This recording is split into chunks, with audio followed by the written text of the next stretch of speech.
Attention, Sergeant on deck! Anyone watching this video is probably quite familiar with the mid-Clone Wars change in Republic Clone Trooper armor, which saw the soldiers of the Grand Army of the Republic go from using Phase 1 armor to improved Phase 2 armor. For the most part, this transition was pretty universal, with there being an intermediate phase for only ARC troopers. But clone pilots seemingly had a rougher transition. Clone pilots had 4 different armor sets in use over the course of the war, and some of them saw use simultaneously. In this video, we'll be exploring why. The first set of clone pilot armor was the definitive one for the entirety of Phase 1, with no other variants being shown in use simultaneously. This armor set was very similar to standard Phase 1 clone trooper armor, but with modified helmets and additional life support gear. The rest of the armor was identical to that of other clones, and while this had no drawbacks in terms of protection, there were negative consequences of this that the Kaminoans hadn't thought of, notably comfort. Sitting in a cockpit in Phase 1 armor was quite uncomfortable, and after a few hours of combat, most pilots began to cramp up. Aside from that oversight, Phase 1 pilot armor worked well enough. Their helmets were different from those worn by standard clones in a number of ways, most notably in that they had far superior sealing mechanisms as a precaution against vacuum, and in that they lacked fins. The former allowed clone pilots to survive emergency ejections, while the latter was simply because the fins were unnecessary, as pilots had no need to establish a communication link with gunships when they were the ones in the cockpit. In addition to helmet changes, pilots also wore chest-mounted life support systems, which monitored vitals and could supply oxygen directly to their helmets. These provided a routine maintenance of sort during combat, and whenever pilots found themselves floating in space, these devices were often capable of keeping them alive for long enough for them to be rescued. This was the most important component of a pilot's armor, and it worked so well that the helmets of standard Phase 2 clone armor were made to be compatible with them. But while standard clone armor transitioned to Phase 2 all in one go, pilot armor did not.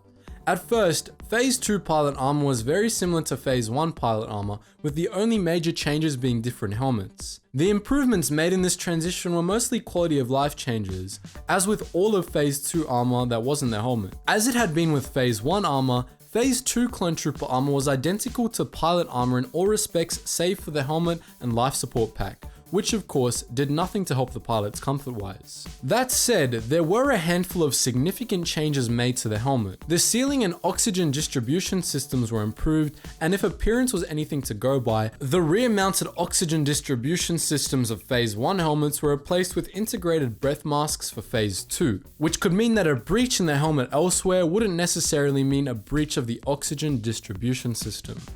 While we don't know this for sure, it does seem likely based on the design of the new helmet. But other Phase 2 pilot armor designs were soon to follow, with some rather radical changes. The most common Phase 2 pilot armor was the one we all know and love from Revenge of the Sith, which was a radical departure from the previous 2 variants. The Kaminoans designed this armor in acknowledgement of the fact that the full body armor that had previously been in use by the pilots had more drawbacks than advantages, and completely redesigned the armor used by their pilots to account for it. This new pilot armor was much less of an armor than the previous 2 versions and consisted primarily of a blue-grey flight suit, similar to ones that would be used by pilots on both sides during the Galactic Civil War and to ones that had been in use by spacers for millennia. These flight suits were much more comfortable and much more flexible, and they still provided the necessary insulation against the vacuum of space that pilots often needed in emergency situations. Perhaps the most underappreciated addition made by the Kaminoans to this armor set was pockets,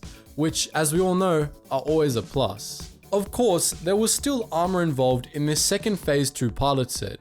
Several plastoid plates still protected the pilot's torso, which provided an additional level of security while not restricting movement. Pilots also had armored gauntlets and boots, which were of course a necessity. These weren't the versions that come standard with clone armor, however. These gauntlets and boots were specially made for added flexibility, and their primary function was as a safeguard against inertial shock. The breathing apparatus used by previous pilot armor types was not only retained, but significantly improved for this version of the pilot's armor.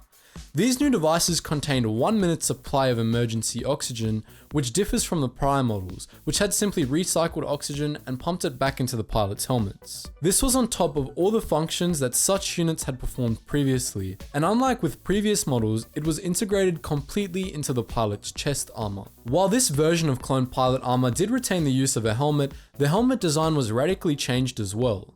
While previous pilot helmets had been more like modified versions of standard clone helmets, the new model was more like a modified version of a standard flight helmet. For instance, like those used by X-Wing pilots during the Galactic Civil War. Presumably, this was done to save materials and to eliminate redundant components. Like standard flight helmets, the new model of pilot helmet contained integrated communications equipment and tinted visors to guard against glare, and they protected the head against damage from sudden jolts. Furthermore, they were open-faced, which gave pilots a wider field of view than the narrow visors the previous models allowed for, something that was very necessary when it came to operating, for example, the ARC 170. The main differences between clone pilot helmets and standard market versions were that the clone helmet was more heavily armored and that they incorporated breathing apparatuses. There was one major drawback to this change, however. It relied upon the life support systems of whatever starfighter the clone was piloting.